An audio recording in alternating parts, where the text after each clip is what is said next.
And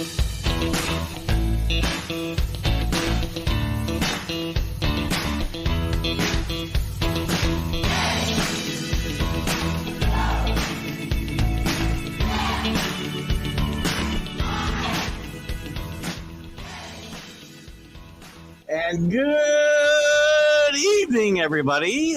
It's Keith Engel with the TGI Sports Talk Sports Huddle.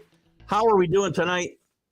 The voice is coming back. We still got to use a lozenge here and there because the cough is still a bit annoying, but we are finally heading towards the path of healthiness. Hope you guys have had a great weekend. Guys, what a crazy NCAA tournament we've had. If anybody in this audience can tell me that they picked this Final Four, I'm going to tell them they're absolutely bonkers and out of their freaking mind. It's crazy. It's a lot of fun. I mean, the games were a lot of fun last week. The Sweet 16 games were crazy, and the Elite Eight games were even crazier, I thought. You know, to watch Florida Atlantic beat Alabama. Let's just take a quick look, I guess.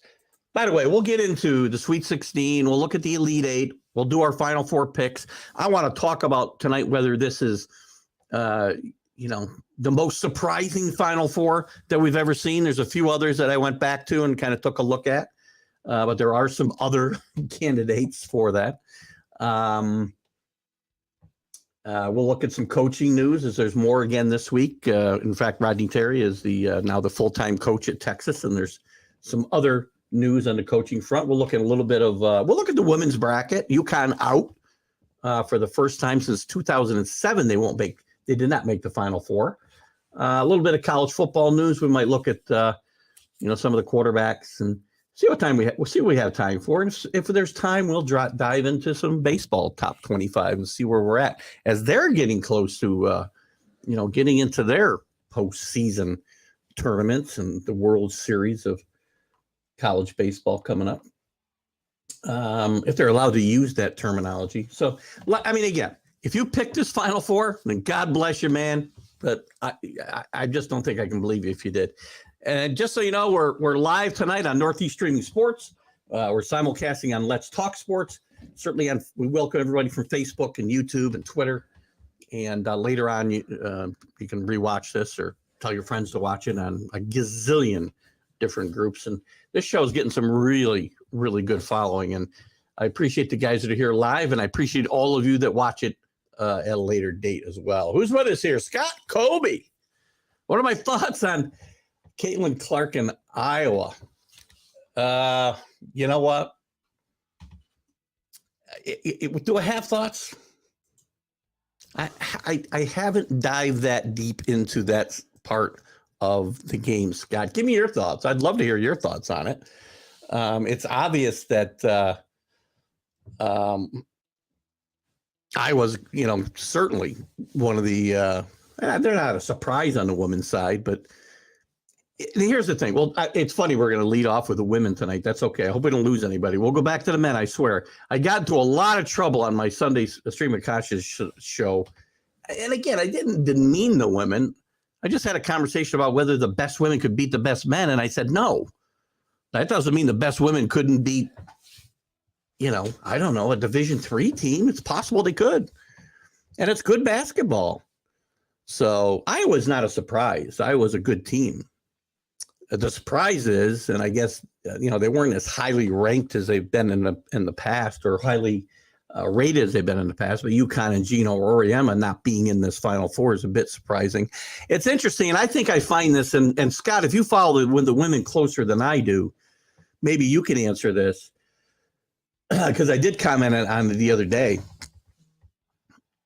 My gut tells me that we don't see the same kind of Cinderellas in the women's side, at least as often. I mean, look at the men, right? Nothing higher than a 4 seed. So in the women's, I mean, the lowest seed is a 3. And I feel like year in and year out, that's fairly common. So Again, we'll talk about the women. We'll talk about, good evening, Dave Guyette. Good to have you with us. Carlos, Iowa Hawkeyes. That's the women's bracket. We're talking about Carlos. We are going to talk FAU. I promise you that. It's funny that the coach, May, said, I read an article today that he thought he was committing career suicide when he took this job back in, I think, 2018. Scott says he thinks that she is the face of women's college basketball, and everyone talks about her scoring, but it's her passing that makes her the best on a women's college landscape. I don't necessarily disagree. Again, I've seen very little of her play, to be honest with you, mostly in highlights. But when I watch the games, even in the highlights, it comes across that they play a more technically sound brand of basketball than the men do as a rule. Because again, they can't jump and run and jump and do the athletic thing. I'm going to get myself in trouble again.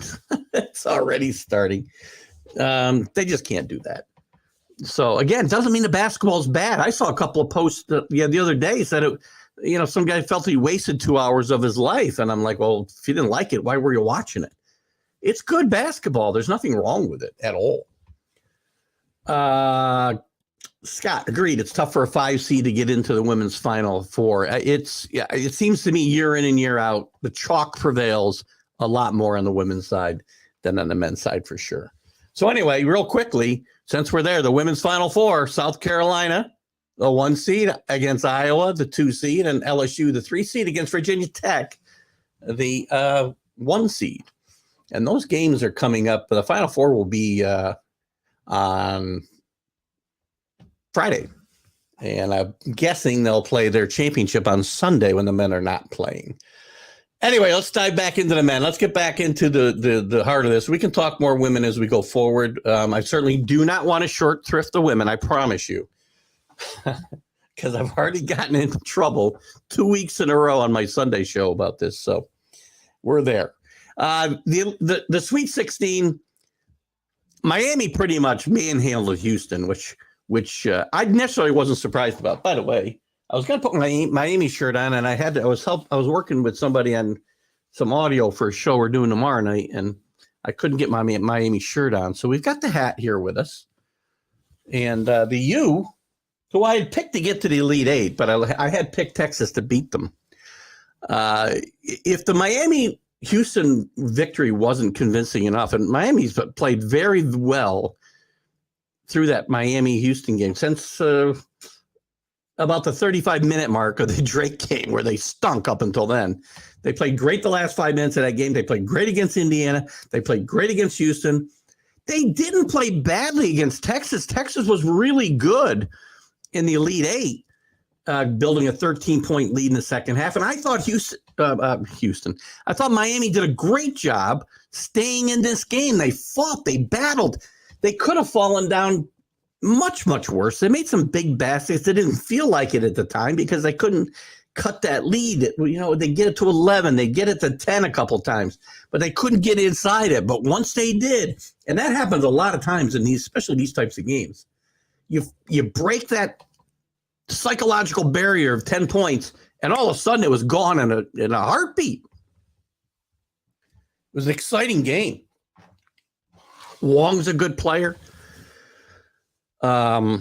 Miller had an excellent game. He didn't miss from the free throw line. He didn't miss from the field.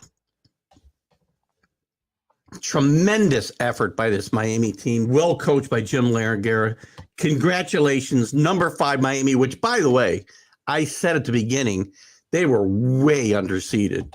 This team had to be at least a 4, if not a 3. They won the ACC.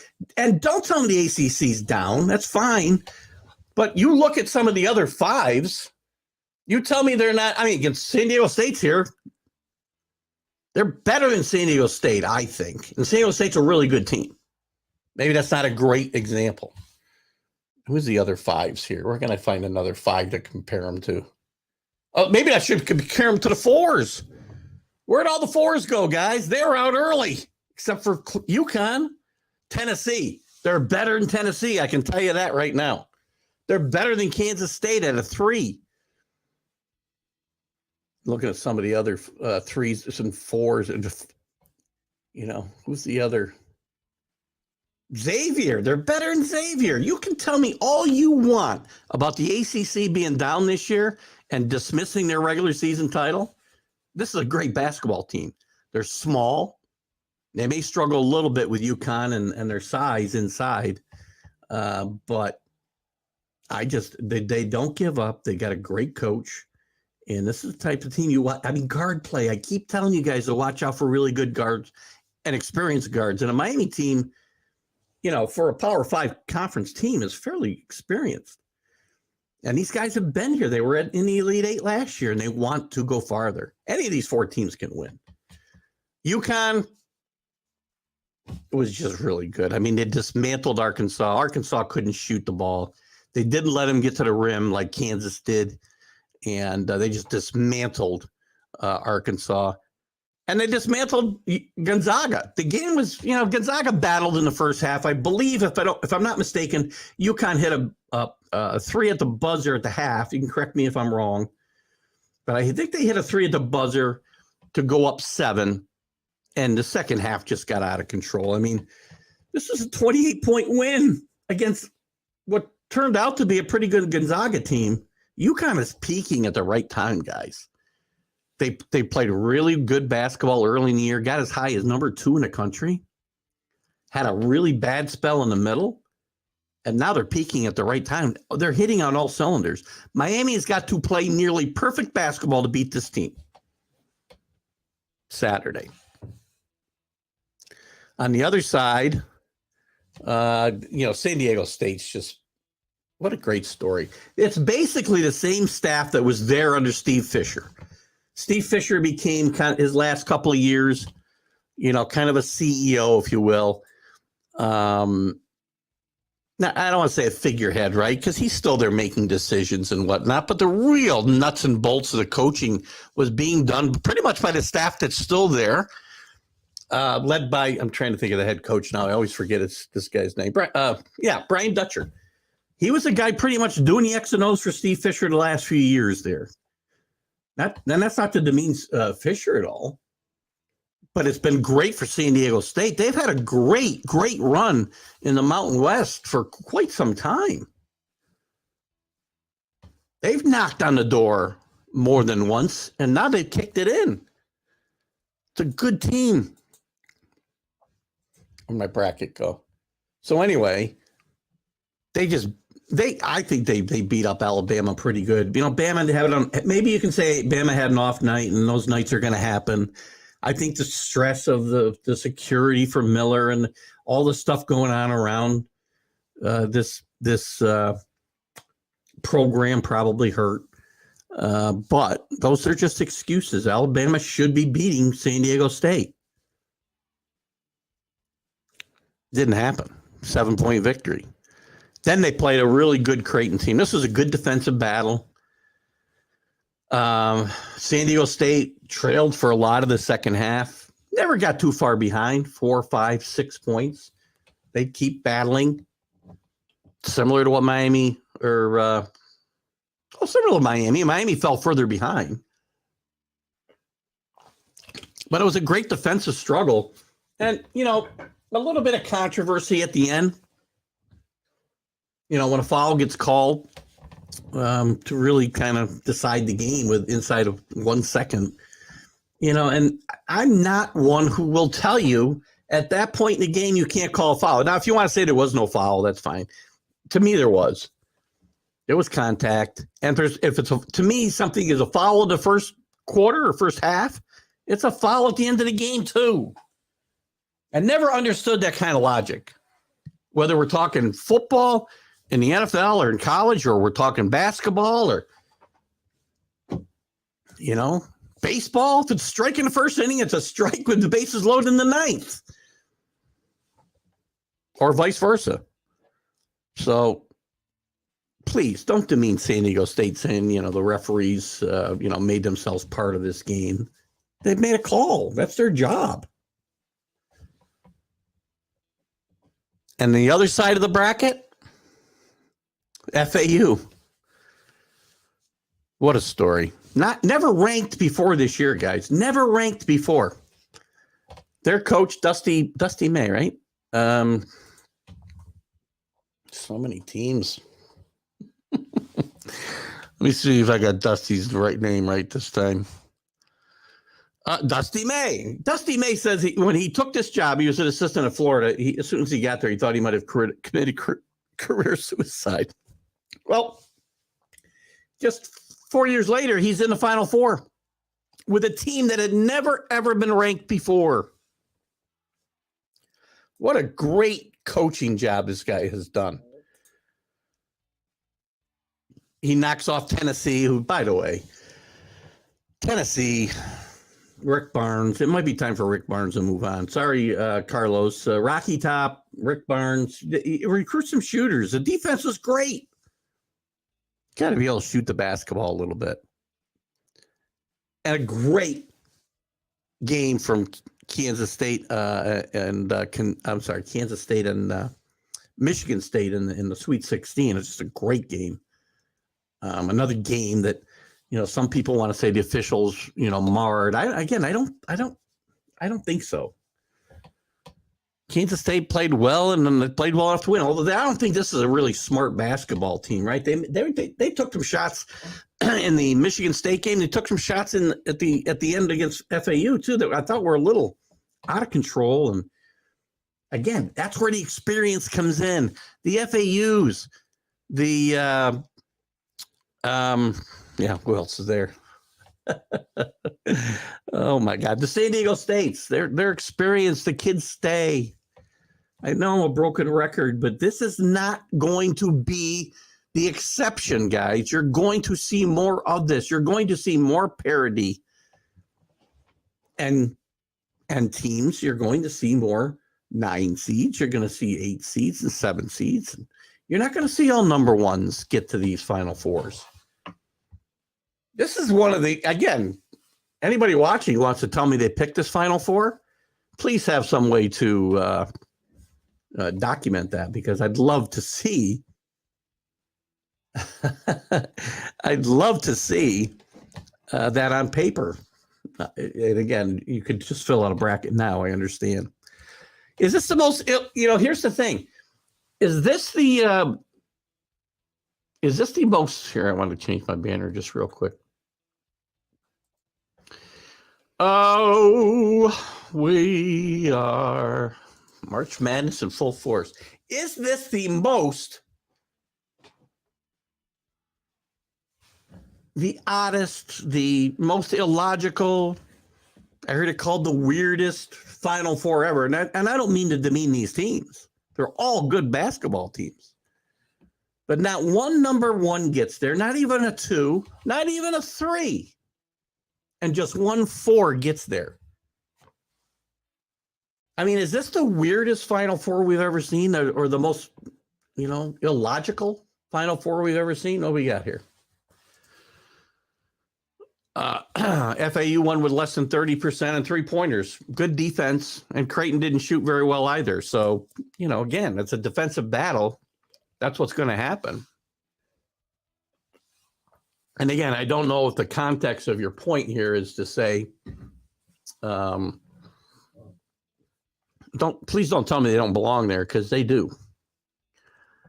They had a ton of defensive rebounds. Listen, it's a good defensive team. You're all 4 of the teams in this Final Four are all really good defensive teams. That's one thing to take away before you go in here and you start handicapping these games. All 4 of these teams play defense. You're not going to see games. I don't think you're going to see games in the 80s here. We did say, I've said that all along, Carlos. I've been saying that for a few years now, that the mid-majors, and again, they don't often get this far, but they're able to compete early in the tournaments because of the experience on these teams. And why did my seat just drop? Did I look like I dropped about a foot there? What other, I got looking for some examples of interesting Final Fours. Back in 1970, UCLA was there. And in 1970, you were in the middle of, UCLA's great run, so they were there. So it's hard to really say that's the most illogical Final Four. But some of the other teams that were there with them, and remember, there's only 24 teams, I think, in the NCAA's in 1970. But the other 3 teams with them were Jacksonville with Artis Gilmore, New Mexico State, and St. Bonaventure with the great Bob Lanier. But I think he got hurt in that Final Four as well, and he didn't play or got hurt in the semis, and they weren't able to move on. I believe UCLA beat Jacksonville in the final that year.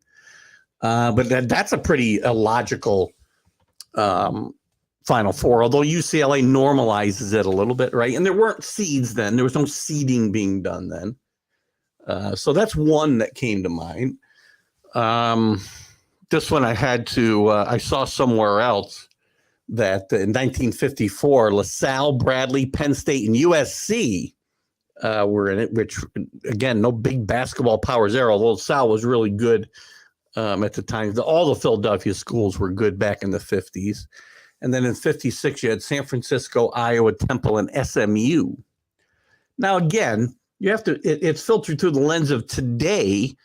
But if you filter through the lens of those days, I mean, Bill Russell and Casey Jones were on San Francisco at the time. Anybody with those 2 guys is going to have a chance to get to the Final Four, especially in 1956.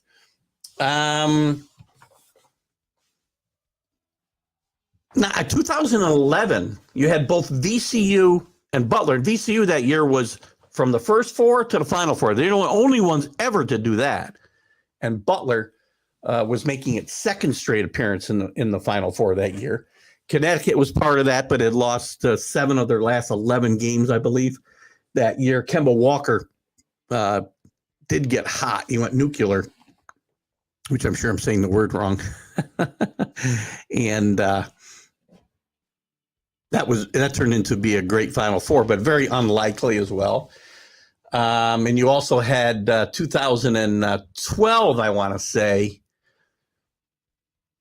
with George Mason. Who was in there with George Mason? Where'd I see what was it? Blah blah blah blah blah blah blah blah. Damn it! What year? Who was George Mason in with in 2012? To me, that's got to be one of the most illogical ones you can think of in my mind.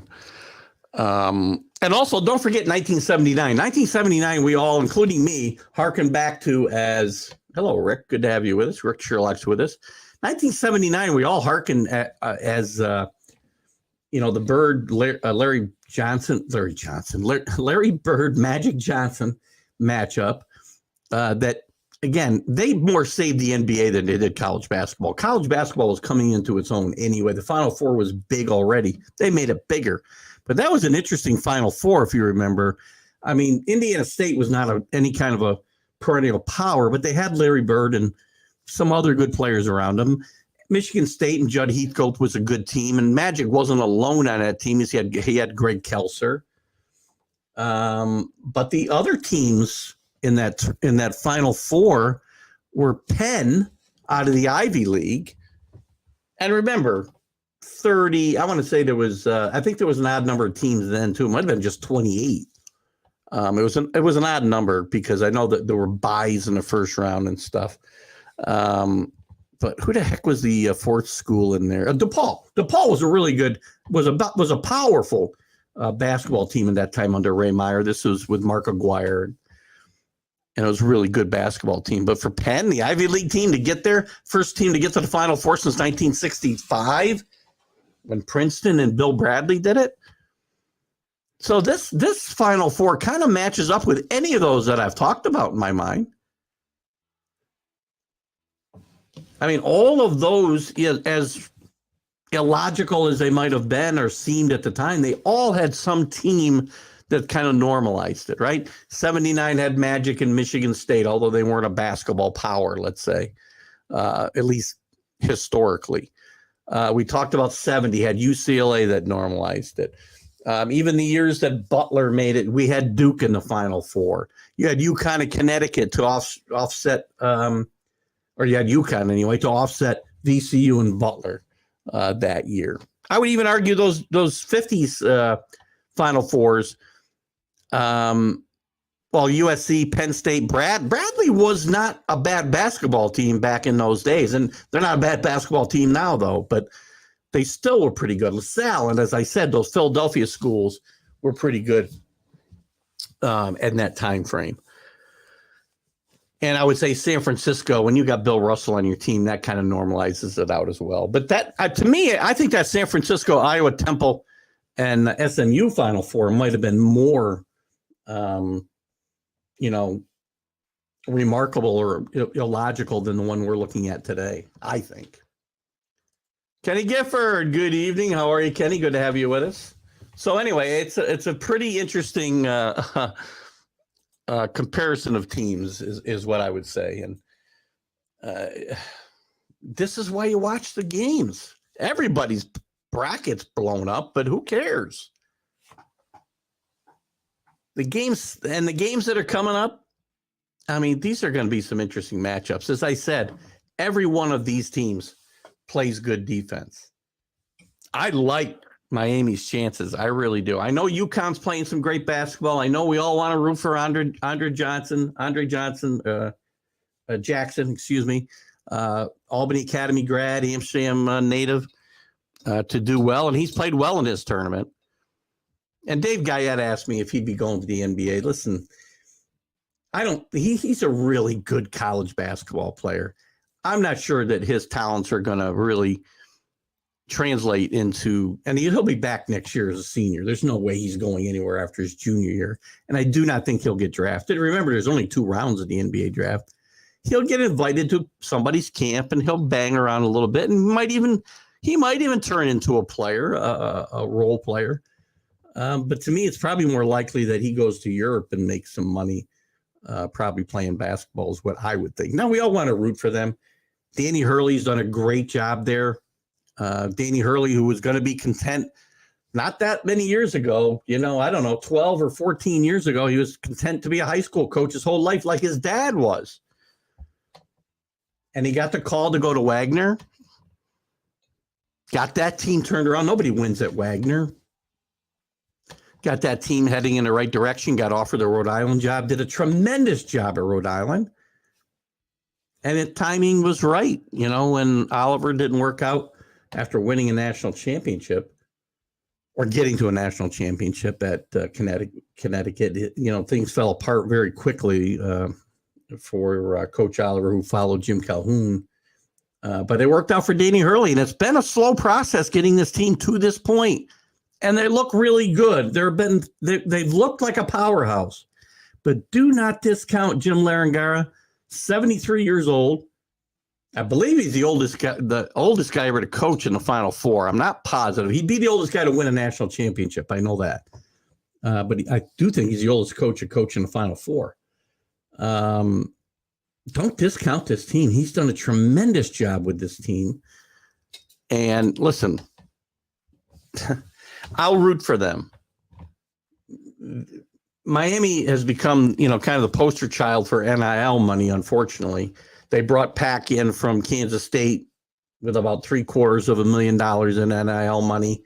Wong tried, and I spoke out about this before the season, that it made me very unhappy to see that Wong had held the school hostage. He was getting around $100,000 at the time, and he held the school hostage, said, well, I'll go somewhere else. I'll put myself in a portal and I'll get more money. That angered me. I will be very honest with you, and it still doesn't make me happy, but I can still root for my team. I was going to say my alma mater.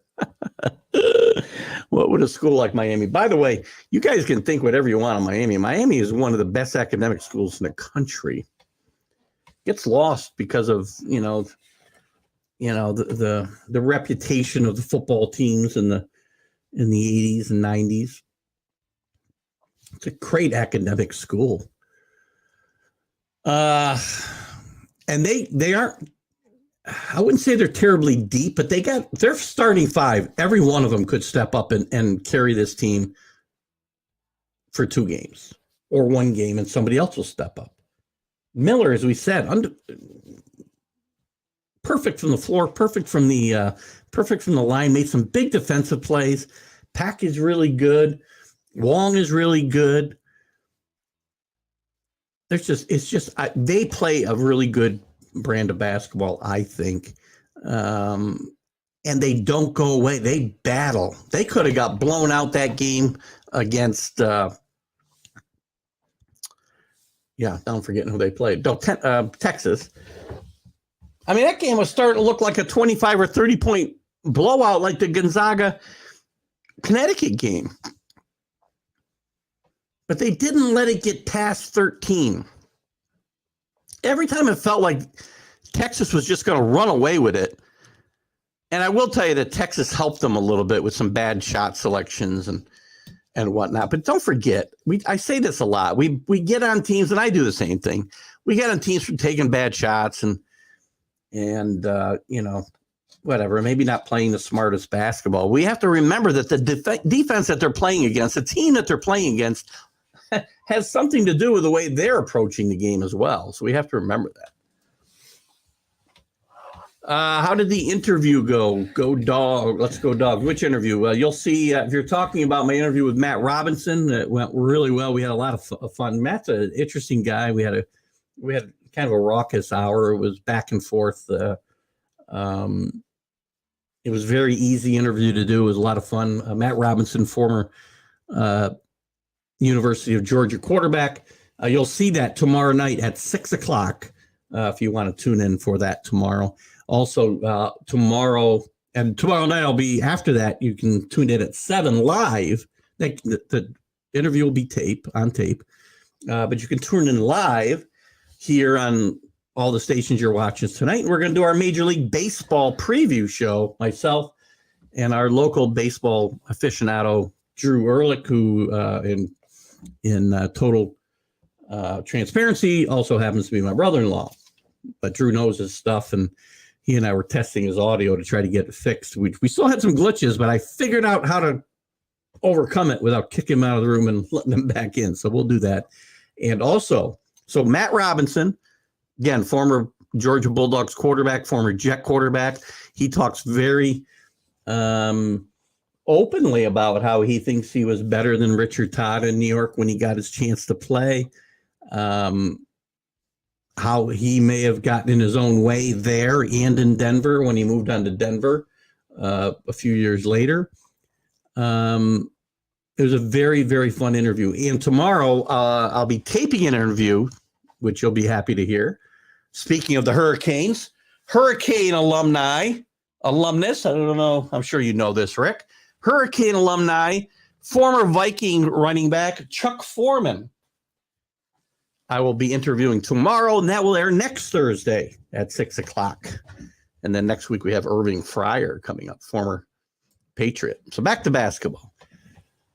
Miami's a solid team, and so is Connecticut. It comes down to who makes the shots and when it's needed. When it's needed. I get what you're saying. You make the baskets at crunch time, right? They're both good defensive teams. Connecticut's got a height advantage on Connecticut. I'm sorry, Connecticut, on itself. Connecticut's got a height advantage on Miami. Miami plays very small. But again, they make it up with quickness and whatnot. So they need to kind of figure that matchup out. But I think Jim Larranger will do this. I think the coaches are very even here. I love Danny Hurley, what he's done. I love Jim Larranger and have since he came into the national spotlight, taking that George Mason team to the Final Four.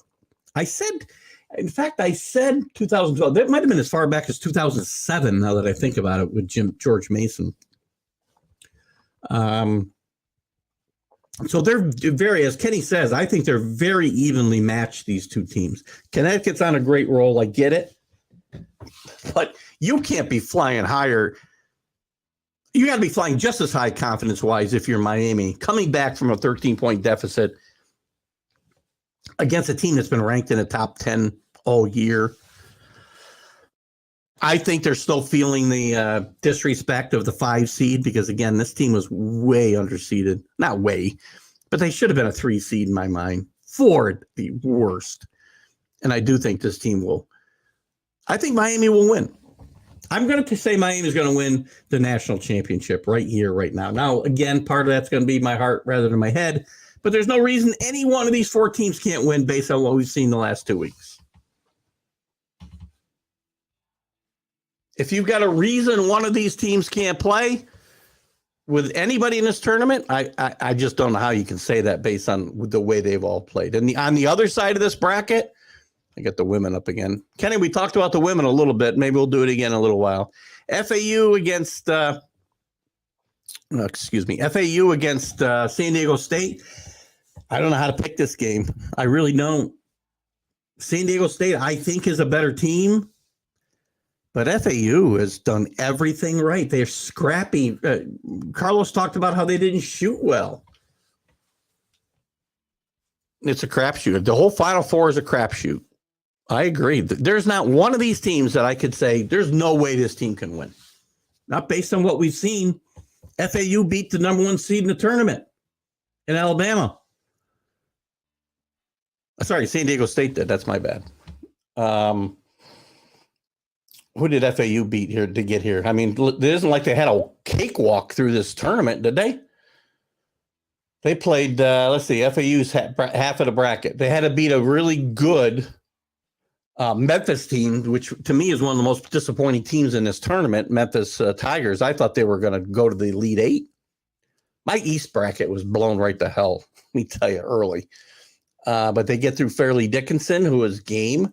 They beat Tennessee, who, again, is an SEC power. I don't like the way they've played the last month and a half, but they're still a good team. And then they beat one of the great stories in the Big 12 this year in Kansas State. So there's no way these teams can't win. In the San Diego State FAU matchup, though, to me, the coaches, again, are fairly even. The coaching with Brian Dutcher on the San Diego State team, there's a little bit more experience there. Again, coaching under a coach like Steve Fisher for as many years as he did, a guy who won a national championship at Michigan, really made this San Diego State team a perennial NCAA participant and a consistent winner, getting to the Sweet 16. Again, constantly knocking at the door, but never getting it to open. And they just kicked it in this year.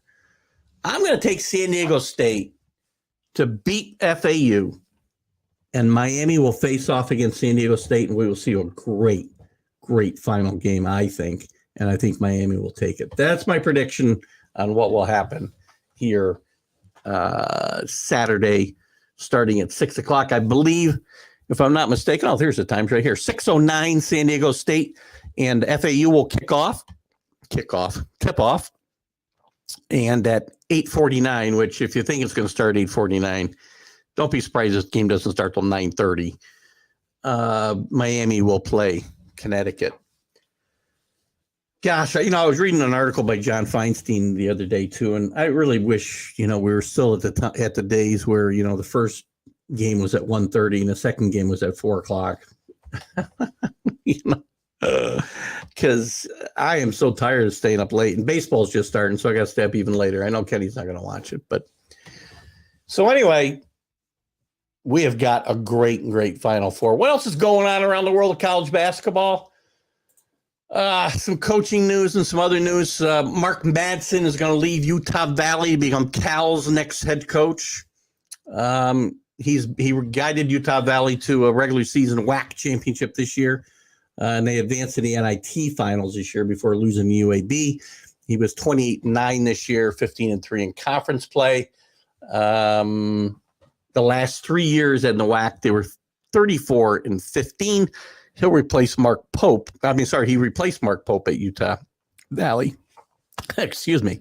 Before that, he was an assistant with the Lakers for 6 years. So he's been around and at different levels of basketball. So this will be interesting. He replaced Mark Fox, it's very hard to go 3-29. And he did it this year at Cal. Penn State has hired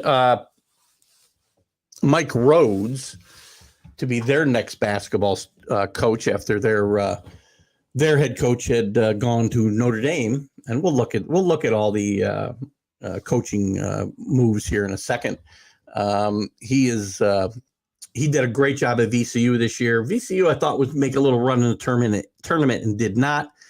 But he'll replace who's the coach there? Damn it.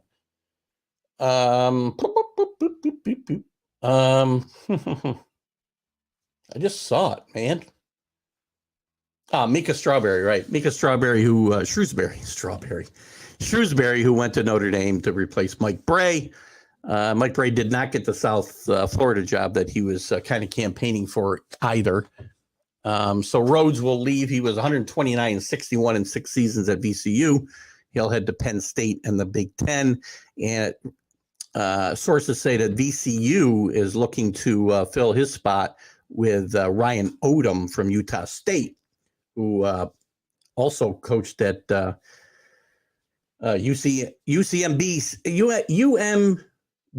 If I'm not, I probably got the acronym mixed up. The first 16 ever to beat a one when they knocked off Virginia a few years back. So the coaching musical chairs are well underway. Temple has hired Penn State assistant Adam Fisher as their new head coach. South Florida hired Amir Abdur-Rahim, who's coming from Kennesaw State, who recently made the NCAA tournament. They hired him here this week to replace Brian Gregory. They have not been to the NCAA tournament, I don't think, in about 10 years. And is that all the coaching news I've got right now? No, Army's hiring Butler's Kevin Kwiek to be their coach. He's been an assistant there for a few years. He's worked for some really good coaches, and Thad Matta, for one, Brad Stevens, Archie Miller, Bob McKillop, all really good basketball coaches. So he's learned with some of the best.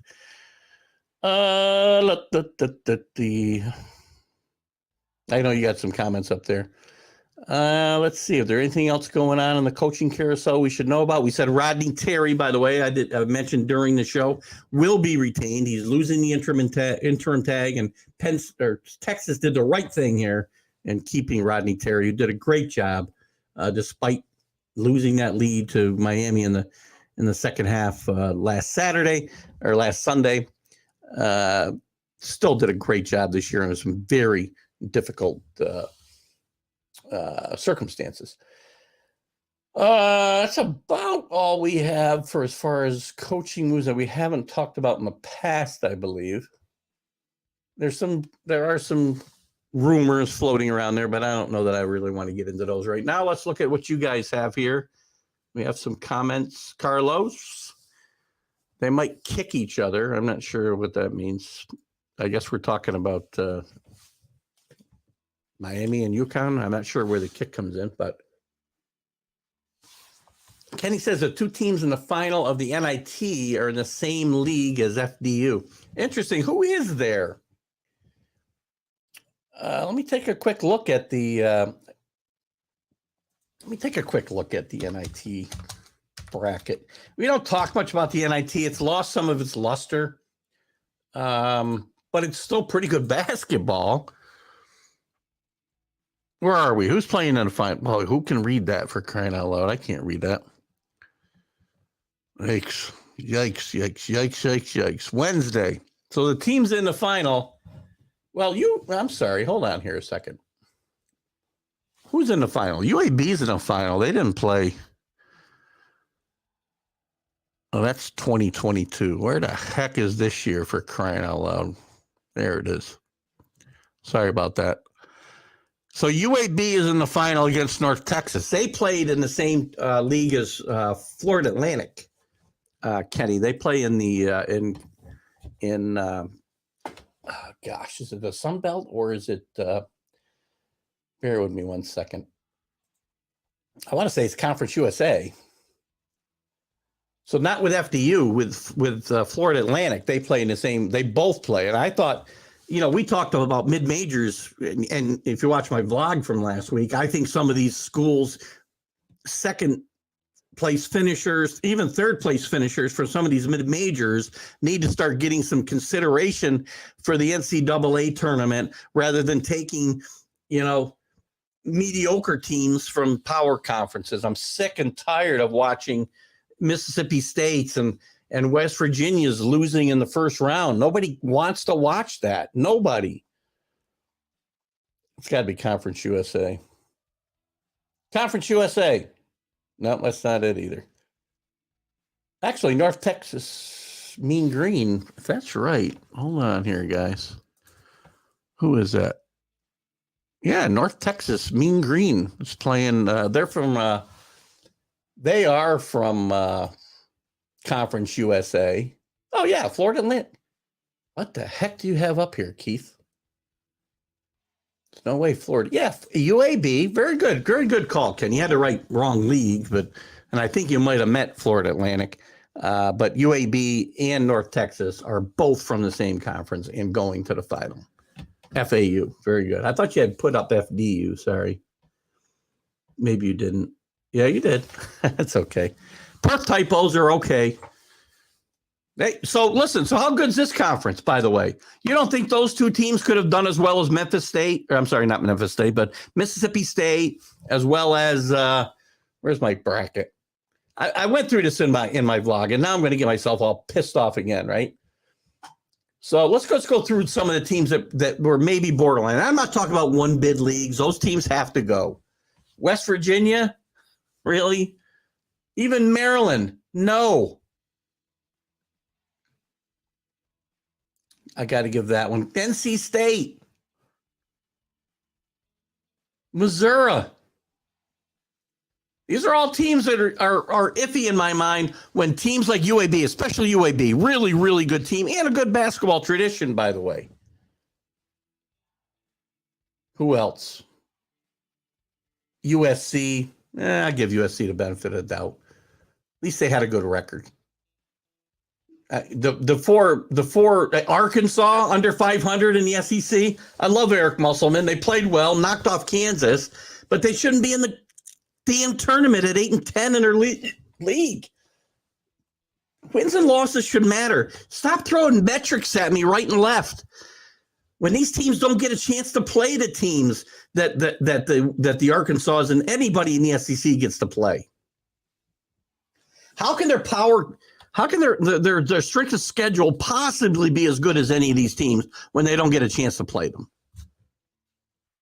Man. Or, well, Purdue's got to get in because they got an automatic bid. I get it. But look they might have done as well as Purdue.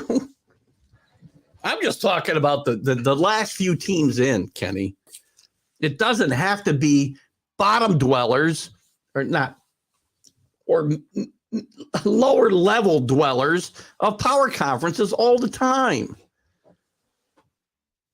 UAB, North Texas, Florida Atlantic, if they had not won their conference tournament, may not have made this NCAA tournament.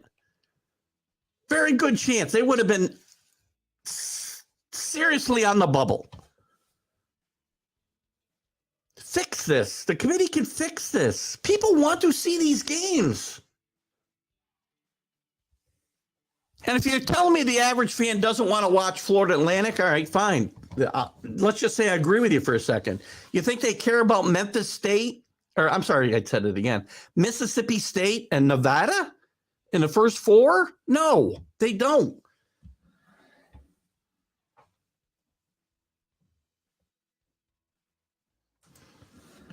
Rick, Jim Larragar was on PTI. I got to get back to taping that or something. And wants other coaches to be held to the same scrutiny as Miami as it relates to NIL money. He's absolutely right. He didn't run from this either. And I've read a couple articles where Jim Larragar said, this is the landscape. We're just playing within the rules. Miami stands out because they've got a very visible benefactor in Ruiz there, who's given over $10 million to roughly 150 college student athletes, not just basketball players or football players, but even the women's sports. So they stand out because he's high profile. And you know how I feel about the NIL. And, you know, it's not like I'm looking the other way. Rick, I don't know if you were here, but I mean, I had a big problem with Wong before the year because he held Miami hostage, basically, once they brought in Pack from Kansas State and gave him about $800,000 in NIL money, and not the school, but but again, we can't be fooled into thinking the school isn't working with Ruiz, because they are. But he held the school hostage, saying, well, I'll hit the transfer portal if you don't increase me from the 100,000-ish I'm getting now. And that's where the rub comes in for me. Now, again, I'm not saying Miami bought their way to the Final Four. They still had to play. They still got plenty of guys who contribute that do not get that kind of peyote. And they've got a great coach. But please, this I get it. And Jim Largar is right. You know, don't think for a second. And by the way, you know, some of the schools that have not really gotten involved in this are going to be getting involved. St. John's hasn't been heavily involved in the NIL world, and they will be now. Rick Pitino made damn sure before he signed the contract that he said, listen, you got to get some of your benefactors to this program to pony up, because we're going to bring in some players and I'm going to need some cash to do it. He wasn't shy about saying it, because that's the world we live in. That's the landscape. It is money. It is money. But, you know, even me, I mean, after a while you get jaded and you say, what the hell? I mean, you don't think Houston was doing it and Miami beat Houston? You don't think Texas does it? You know, again, Miami's got a benefactor who's a very, very high profile, at least in the Southeast. So, what was I going to talk about here? Oops, we can talk about anything you guys want. Bring up anything you want. 8 o'clock. We got another. We may not go the full hour and a half tonight. I could use a little rest. I was going to look at some of the other coaching. Where are we at with the coaching situations here? Yeah, well, again, they outbid some other schools, so it isn't like he was going to be poor if he didn't go to Texas. And again, I have no idea, you know, what Arch Manning got. Well, let's take a look since we're talking about it, right? Why not look? Let's find out. I know you guys like to watch me type.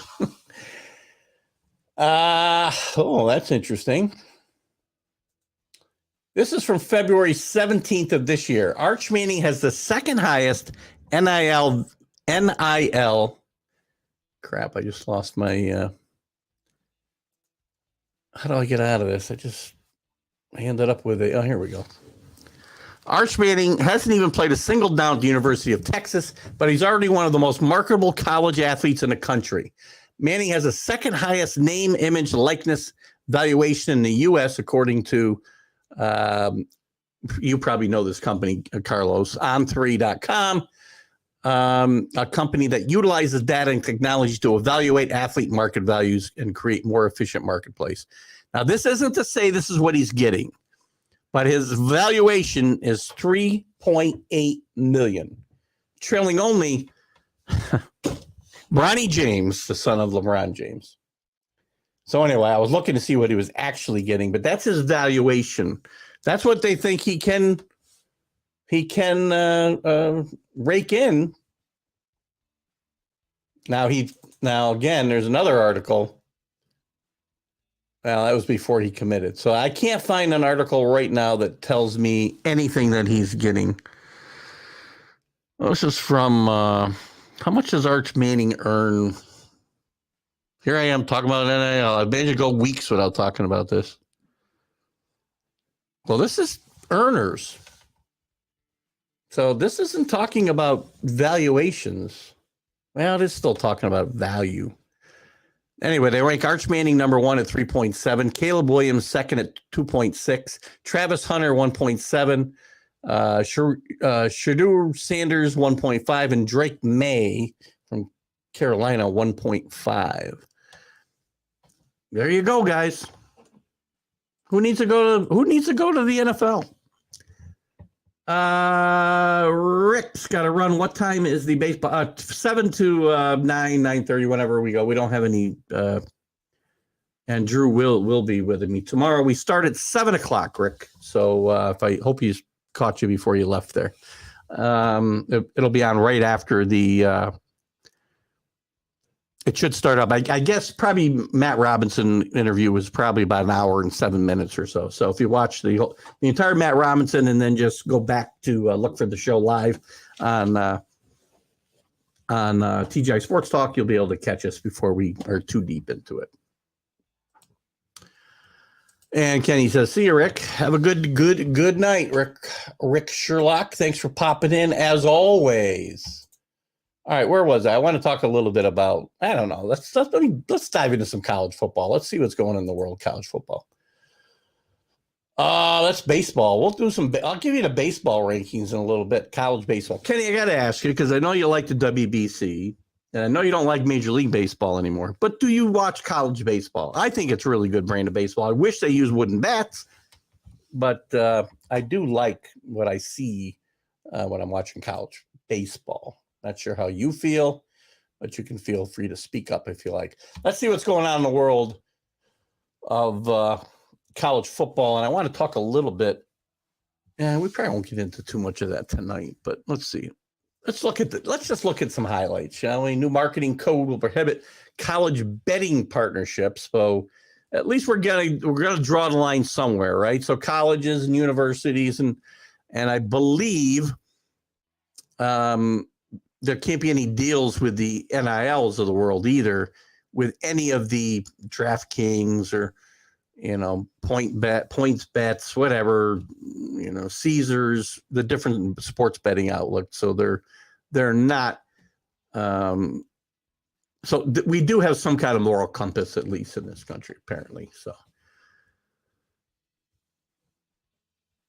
Kenny likes college baseball. Well, I'm going to get into it. We're going to talk some top 25 baseball here in a little bit once I get through the football news. And Wake Forest, by the way, our own Larry Sorensen, who is the color man there, is, I believe, number 2 in the country. We'll look at that in just a second. Zach Arnett, the new head coach at Mississippi State, who replaced the late, great Mike Leach, says he's not looking to, duplicate Mike Leach's approach. He's already shown a willingness to change directions and make the program his own. So he was a defensive coordinator there. So you're not going to see an air raid attack out of Mississippi State. Look to see more conventional football and better defense is what I would expect to see from there. Dabo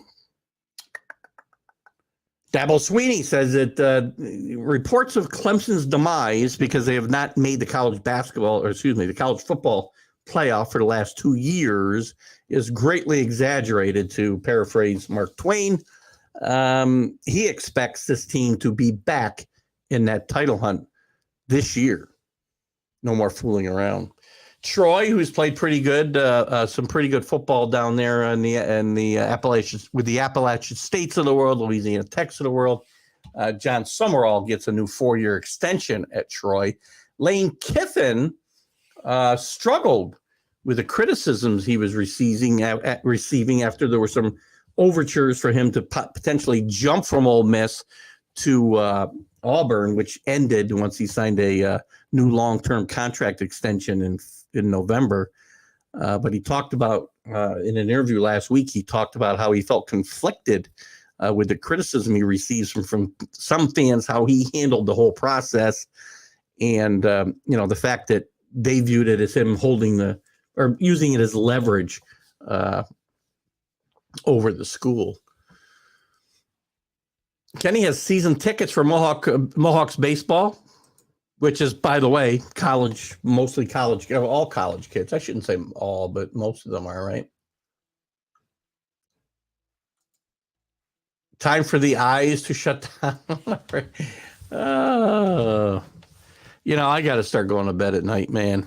I'm up at 5:30 in the morning, or 5 o'clock in the morning some days, 4:45. That's when my first wake up. Sometimes I go back to sleep for 45 minutes, but often not. And I don't go to bed until 11, 11:30, 12 o'clock sometimes, depending what sports are going on. And I used to be able to survive on very little sleep, but it's starting to catch up with me. Since I was sick here the last time, I have been, and I think it's long COVID, I have just been tired, like all the time. So anyway, what else? That's about it in college football. We just check the Athletics, see if we missed any news there. I wanted to look at the mailbag. There's always some kind of cool stuff in the mailbag for college football. Let's see what's in there. Head coaches. Who are the top 7 coaches on the hot seat to start the 2023 season? Is Jimbo Fisher even in that top 7? Here's and this is from by the way, the Athletic has some great stuff. So here's Mandel from the Athletics top guys. I don't disagree with a few of these guys. West Virginia's Neil Brown barely made it through last year, so he's going to have a pretty good season. He goes 5-7 again. He's going to be out of there. Memphis is Ryan Silverfield. Was a former Mike Norvell assistant. Well, Mike Norvell was doing very well at Memphis before moving on to Florida State. He will have to have do better than the consecutive 6-6 seasons that he's had recently.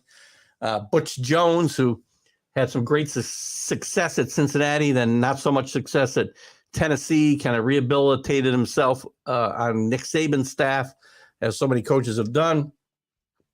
Has really struggled at Arkansas State since going there. He's 2-10 and 3-9 in his first 2 seasons. New Mexico's Danny Gonzalez. They've been horrible in the 3 years he's been there. They haven't won 10 games in 3 years. Boston College's Jeff Haley with some good talent and a really good quarterback in Phil Jurkovec has not been able to get this team over the hump. 2-6 back-to-back years in the ACC. Not good. And there's some talent on that team.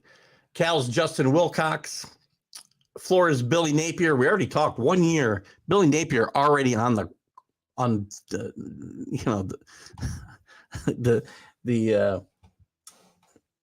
the watch? I was going to say death watch, and I probably shouldn't use those type of terms in the world we live in today, but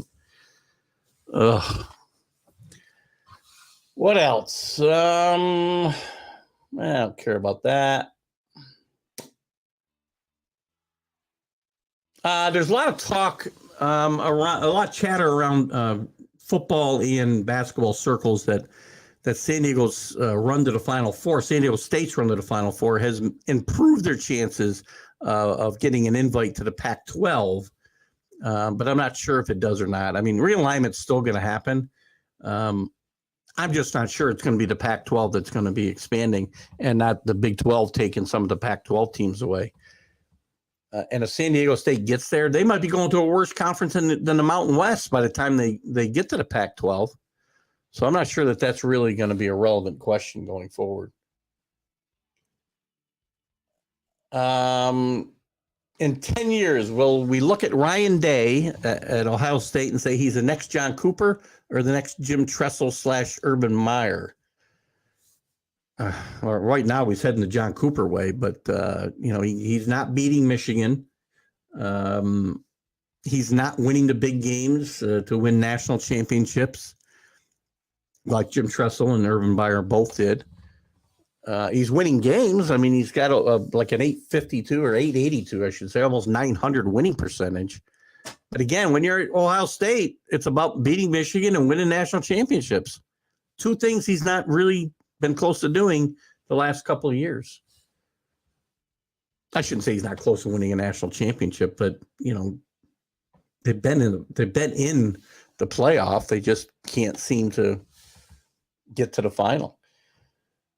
So that's all I have in the mailbag there. Let's look at the college baseball. Let's run into let's go through, what time is it? 8:04. And this is where we get to. We're kind of, we're going to run out of base. We're going to run out of. I know when pro football or college football is in full force, we do much better with comments and live viewers. So we're going to continue to muddle through this. But if you guys are watching either on Facebook or YouTube, if you're on YouTube, you should be able to comment as well on Facebook. Don't feel you cannot give us your 2 cents, bring up any topic, or make any comments that you want. I can't find my. I always wanted to put up a college baseball chatter. That's college basketball, college football. Here we go. Some college baseball chatter. How about that? Let's take a quick look at the college baseball top 25, shall we? LSU remains at the top. Since the last time we looked, they've improved to 21-3. Wake Forest with our own Larry, I shouldn't say our own, but our one of our favorite sons here on TGI Sports Talk, Larry Sorensen, is the play-by-play man there, or the color commentary man there, I should say. Wake Forest 22-3, coming off a really good season last year and really building off of that this year. Florida 22-4. Again, LSU, Florida, not teams you're unused to seeing in this top 10 in baseball. Vanderbilt 19-5. Virginia 22-2. Arkansas 20-4. Stanford 15-5. East Carolina, a little bit of a surprise at 19-5. South Carolina 23-2. Tennessee 19-6. Louisville 19-4. UCLA 16-5. Carolina, North Carolina, that is 18-6. Boston College 17-5. Campbell 19-3. Florida Gulf Coast 21-4. Some teams you aren't used to seeing in this top 25. Oklahoma State 20-5. Kentucky 20-3. Coastal Carolina, really good baseball school, managed to stay in there at 14-7 at 19. UConn 16-5. Texas 18-7. Texas Tech 18-7. Miami, a perennial contender here, 15-9. West Virginia 18-6, and Iowa rounds out the top 25 at 19-3. And a couple of key games from the last week. Washington beat UCLA 11-10. This game was really high stakes, and Huskies came out on top with their third straight series win. A 7-inning rally is what gave Washington the edge in this, with Will Simpson's 10th home run of the season being the catalyst. And after that win, it's done a really good job of trolling UCLA as well. Lots of trash talk. Nothing wrong with that. Key games to watch coming up this week. Tennessee at LSU, number 1 LSU. Tennessee ranked in the top 25. That'll be 8 o'clock tomorrow night on ESPNU. LSU was tested last week against also fellow top 25 team Arkansas. And it dropped the first game of that series, but the Tigers bounced back and scored 26 runs over the course of the last 2 games to take the series. They're battle tested.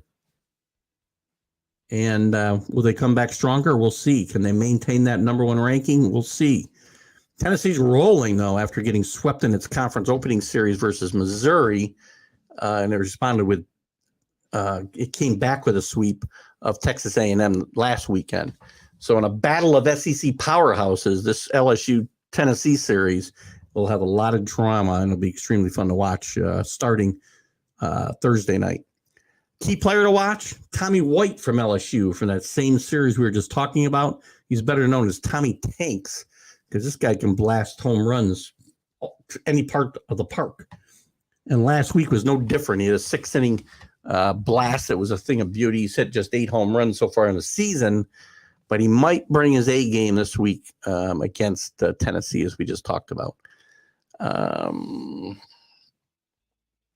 wish I could play this. I wanted to play this top catch of the week, but we're not going to be able to do that. What else? So we're kind of short on viewers tonight, live viewers, so we're probably going to wrap it up a little early. I will tell you again, we'll get some business out of the way. Let me go back to... again, I'm telling you my predictions before we wrap it up here. Miami will beat UConn. I think these will be 2 or 3. very highly contested, close games. UConn will come out and maybe get a lead on Miami, but I expect Miami to be able to fight and battle the way that they did against Texas and stay in this game all the way and pull it out in the end with some of the drama. Listen, this team has played from behind in 2 of the 4 games that they've played. So they know how to do it. They will not get intimidated if they fall behind. And I do think Miami will win this game. And I think San Diego State, just a little bit better talent, maybe just a little bit better coaching. And that's not to say Dusty May is not a good coach. We'll get them over the top. I think it'll be a low-scoring defensive battle. Again, Florida Atlantic and San Diego State. And I'd look to see a San Diego State-Miami final with Miami winning in overtime Monday night. We'll see whether I'm right or not. We'll see how that goes. What else have we got coming up, guys? Just a couple of